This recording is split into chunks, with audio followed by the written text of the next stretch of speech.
Bonjour et bienvenue sur ma chaîne L'éveil selon Nayae. Je suis Nathalie Bernard, alias Nayae. Je suis énergéticienne et coach en éveil de conscience.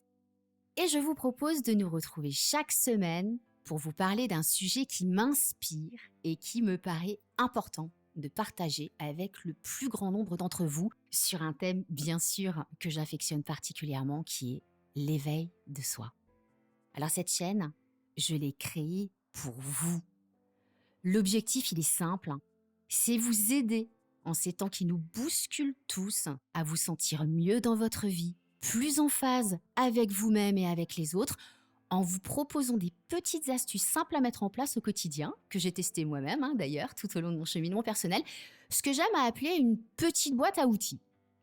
Mon but, c'est clairement que vous vous sentiez bien dans vos baskets. Je suis ravie de vous retrouver aujourd'hui pour vous parler des 10 clés, selon moi, de la positive attitude. Alors, en ce début de printemps, qui est une période de joie, de renouveau et de renaissance, eh bien, il est temps de semer les petites graines de nos envies, projets et rêves à venir et de faire ce que j'appelle notre nettoyage de printemps intérieur en nous délestant et nous débarrassant de tout ce qui ne nous sert plus pour faire place nette dans nos vies.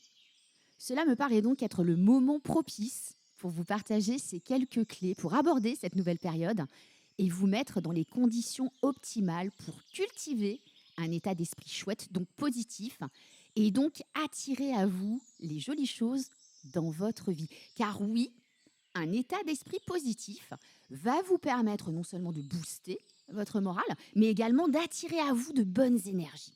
Alors avant de commencer, je vous invite, si ce n'est pas encore fait, à vous abonner à ma chaîne en cliquant sur la petite cloche à côté du bouton s'abonner, puis sur la petite cloche noire qui va vous permettre de recevoir une notification à chaque nouveau post. Je tenais à vous préciser qu'être positif ne veut pas dire être joyeux et drôle tout le temps et toute la journée. On est des humains, pas des bisounours. On a le droit d'avoir des moments de blues et d'ailleurs, ça fait partie de la vie. L'objectif, c'est vraiment de créer un équilibre entre notre part d'ombre et notre part de lumière. Et être positif est le meilleur moyen d'être heureux et épanoui dans sa vie. Et cet état d'esprit se travaille et se cultive chaque jour. Le but est de ne pas baisser les bras face aux épreuves de la vie, de garder espoir. En bref, de voir le verre à moitié plein plutôt que le verre à moitié vide. Et à ne pas se concentrer sur le point noir qui se trouve au milieu d'une feuille blanche. Ça vous parle, ça? Ok, on commence. Alors la première clé, on se met en joie dès le réveil. Beaucoup d'entre nous râlent dès le réveil. Fatigués, pas envie de se lever pour aller travailler, s'occuper des enfants, penser à tout ce que j'ai à faire dans la journée ou qu'est-ce qui va encore m'arriver aujourd'hui. Enfin bref, que des choses qui ont tendance dès le matin à vous plomber le moral et à vous démotiver. Alors, au lieu de râler au saut du lit, je vous invite plutôt à changer de point de vue en commençant par vous dire que vous allez passer une super journée. Pas facile? Je sais, je suis passée par là et pourtant, ce travail va vous permettre de vous mettre dans un état d'esprit et une dynamique totalement différent pour aborder votre journée. D'abord, le petit truc que je vous donne, c'est pourquoi ne pas répéter dans votre tête, avant de vous lever, une ou plusieurs affirmations chouettes, donc positives, qui va permettre d'envoyer un joli message à votre cerveau. D'ailleurs, pour information, je vous propose une séance de 5 minutes en version audio ou vidéo d'affirmations chouettes sur ma chaîne. Je vous mets le lien dans la description de ce podcast. Puis, soyez attentive à toutes les petites choses qui vous font plaisir. Ça peut être une bonne douche chaude, un bon petit déjeuner, le bisou du matin à votre amoureux, à vos enfants, à votre animal de compagnie, le sourire de votre voisine ou d'un inconnu quand vous sortez de chez vous, le lever du soleil. Bref, des petites joies simples du quotidien. Accueillez-les et appréciez-les. Et vous verrez qu'en faisant ça, vous démarrerez votre journée du bon pied dans une dynamique optimale pour dégager de bonnes ondes, ce qui vous amènera à attirer de jolies choses à vous tout au long de votre journée. Et bien sûr, je vous encourage à faire ça tout au long de votre journée pour l'apprécier vraiment à sa juste valeur.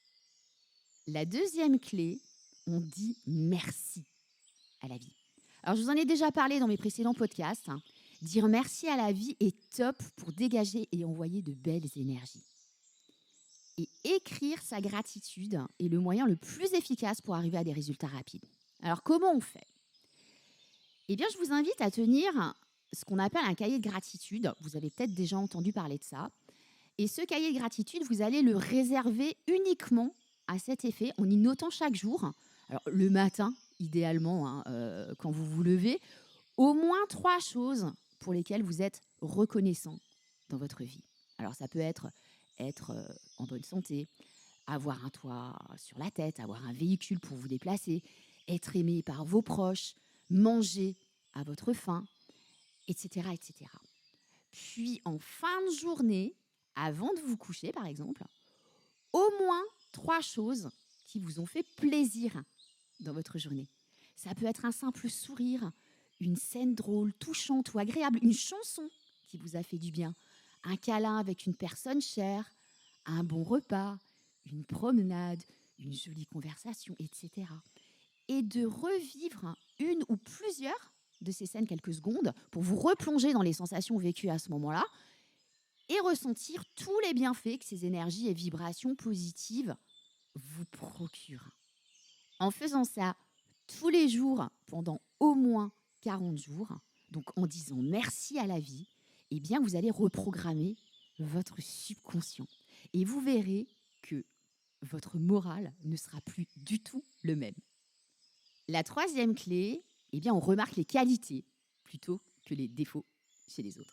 Bah ouais, il nous arrive souvent de juger les gens autour de nous et de nous focaliser plutôt sur leurs défauts, surtout quand il s'agit de personnes qui ont tendance à nous agacer.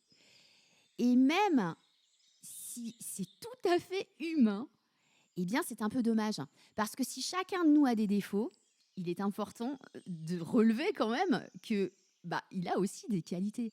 Même si, oui, on est tout à fait d'accord, ce n'est pas toujours évident de les remarquer.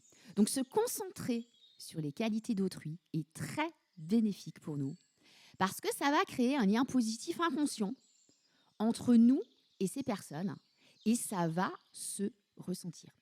Et vous verrez que la plupart d'entre elles seront alors plus agréables avec vous et plus ouvertes, tout simplement plus à l'aise. Ceci est vraiment un excellent moyen non seulement d'améliorer votre empathie et votre sociabilité, mais aussi de vous sentir plus à l'aise et en phase avec votre entourage. En plus, eh bien, vous participerez à tirer ces personnes vers le haut, car en mettant le doigt sur leurs qualités, eh bien, vous les aiderez tout simplement à voir leur côté chouette. La clé numéro 4, on prend de la hauteur. Et oui, quand nous vivons un moment ou une épreuve difficile, et c'est le lot de chacun d'entre nous, il est important de prendre du recul pour calmer ce mental qui a tendance à s'emballer et faire en sorte de ne pas recenser des pensées négatives et néfastes qui nous plombent le moral. Alors pour ça, je vous invite à vous concentrer sur les jolies choses de votre vie en ce moment. Car chercher un fautif ou la cause du ou des problèmes, surtout à chaud, est une pure perte de temps et d'énergie. En fait, la meilleure chose à faire est de vous focaliser sur la solution. Une fois la situation résolue, eh bien vous pourrez tout à fait tirer des enseignements beaucoup plus objectifs, donc positifs, de ce que vous venez de vivre. Et ça vous amènera très certainement à envisager les meilleures mesures à prendre dans le futur. La 5e clé est on s'exprime avec des mots positifs. Alors je vous l'ai expliqué notamment dans mon audio sur l'énergie. Nos pensées, nos paroles et nos intentions sont créatrices. D'ailleurs, petite parenthèse, si vous n'avez pas encore écouté ce podcast, eh bien vous trouverez le lien pour le faire dans le descriptif de cet audio. On referme la parenthèse. En fait, ces pensées, paroles et intentions sont énergie pure. Il est donc super important, non seulement d'avoir des pensées et des intentions chouettes, mais également d'employer des mots positifs pour vibrer et envoyer de belles énergies à l'univers. En fait, tous les mots que nous utilisons tout au long de notre journée, et souvent de manière spontanée et inconsciente, influencent non seulement notre état d'esprit, mais également celui des autres. Et d'ailleurs, je vous invite à porter votre attention aux mots que les personnes autour de vous utilisent. Vous vous apercevrez que les personnes dans de bonnes énergies ont un vocabulaire positif, alors que les personnes qui ont souvent des problèmes ont tendance à les ressasser et utilisent un vocabulaire beaucoup plus négatif. Je vous encourage donc à utiliser le plus possible des mots positifs. Alors au début, cela pourra vous paraître inconfortable si vous n'y êtes pas habitué. Et pourtant, même si cet apprentissage est un petit peu difficile au départ, vous constaterez que ça deviendra de plus en plus simple en le pratiquant et que vous attirez à vous plus de joie et de jolies choses au quotidien. Et ça va vraiment vous motiver. La clé numéro 6, on fait de la visualisation. Vous le savez certainement, méditer est un excellent moyen de se reconnecter avec soi et d'être dans une dynamique positive. C'est une méthode de reconnexion à soi et à son subconscient qui permet de lui envoyer de beaux messages. Les méditations de visualisation ou de voyage intérieur sont excellentes car elles permettent de communiquer vos envies et vos rêves à votre subconscient. Ce qu'il est important de comprendre, c'est que notre subconscient ne fait aucune différence entre ce qui est réel et ce qui ne l'est pas. Donc, visualiser vos rêves et vos aspirations pendant une méditation sera très bénéfique pour attirer ce que vous voulez voir se réaliser dans votre vie. D'ailleurs, il est scientifiquement prouvé que la visualisation positive est créatrice et influence notamment l'humeur directement. D'ailleurs, les personnes qui sont dans l'abondance matérielle ou personnelle ont visualisé mentalement leur réussite bien avant de réussir dans le monde physique. En fait, c'est le meilleur moyen de faire comprendre à votre subconscient le chemin que vous voulez suivre. Si vous ne faites pas cela, votre esprit n'utilisera que vos pensées automatiques, donc souvent négatives, pour orienter vos besoins. Donc, si vos pensées sont plutôt négatives, vous attirerez plutôt du négatif. Vous l'aurez donc compris, la visualisation créatrice envoie le message « Voilà ce que je veux manifester dans ma vie ». La clé numéro 7, on rit et on sourit. Et oui, le rire est le meilleur antidépresseur au monde, à mon sens. En plus d'être efficace sur votre morale, il est gratuit et à consommer sans modération. Il est le meilleur moyen de vous mettre en joie et de vous faire voir les choses du bon côté. Si vous avez peu d'occasions de rire dans votre journée, regardez des vidéos sur YouTube par exemple, des spectacles de vos comiques préférés, des films, des dessins animés fun ou tout simplement des extraits chaque jour de tout ce que je viens de vous énoncer et vous verrez comme cela va vous mettre dans une dynamique positive. Quant au sourire, projetez-vous. Ça ne vous est jamais arrivé de croiser une personne, même un parfait inconnu, qui juste avec un sourire a illuminé votre journée. Imaginez qu'un de vos sourires peut produire exactement le même effet pour quelqu'un. Donc, sourire envoie non seulement un joli message à celui qui le reçoit, mais également à votre subconscient. Clé numéro 8, on passe du temps avec des personnes positives. Et oui, ça aussi c'est important parce que notre entourage joue un rôle de premier ordre dans nos vies. Il est donc important d'éviter les relations lourdes, voire toxiques, qui pèsent souvent sur notre morale et de s'entourer le plus possible de personnes qui voient la vie du bon côté parce que c'est un excellent moyen pour nous mettre dans une énergie positive. Donc, je vous invite à fréquenter des gens qui vous font du bien, qui vous font rire, avec qui vous partagez des moments authentiques et simples et qui vous amènent à vous épanouir, à vous sentir choyé, compris, soutenu en toute simplicité. Je vous rappelle qu'il vaut mieux être seul que mal accompagné. Donc, évitez les gens qui ne vous font pas du bien. La 9e clé, on a des loisirs et des activités qui font du bien. Question, quelles sont les choses que vous aimez faire ? Alors, ça peut être des choses toutes simples, comme faire la cuisine, vous balader dans la nature, faire du sport, de la méditation, du yoga, lire, dessiner, peindre, jardiner, danser, même tout seul dans votre cuisine ou votre salon, etc., etc. Est-ce que vous avez envie de démarrer une nouvelle activité? Faire un voyage, par exemple? Eh bien, si oui, c'est le bon moment, lancez-vous. Parce que découvrir de nouvelles choses en se lançant dans une nouvelle activité, un nouveau projet, eh bien, va tout simplement vous apporter de la joie et aussi la satisfaction de vivre une nouvelle aventure et de commencer quelque chose d'inédit pour vous. La dernière clé, donc la 10e, eh bien, on est acteur et non spectateur de notre vie. Qu'est-ce que ça veut dire? Eh bien, tout simplement, de prendre les choses en main et de se mettre en action. C'est une de mes devises. On n'a rien sans rien.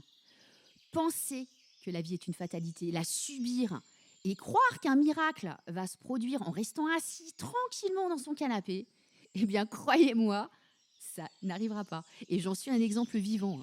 Parce que moi, pendant des années, j'ai attendu longtemps et rien n'est arrivé. Donc, croyez-moi, rien de bon ne pourra se produire si vous ne vous mettez pas en action. D'ailleurs, pensez à toutes les personnes qui ont réussi par elles-mêmes autour de vous. Je doute fort que cela leur est tombé du ciel, hein. Elles ont travaillé souvent très dur, hein, pour en arriver là où elles sont. La clé est donc de définir des objectifs et de mettre des actions en place pour réussir à les atteindre. Autre chose, soyez persévérants et ne vous découragez pas si ça ne marche pas tout de suite. On vit dans un monde où on nous fait croire qu'on peut tout avoir tout de suite. Bah, c'est pas vrai.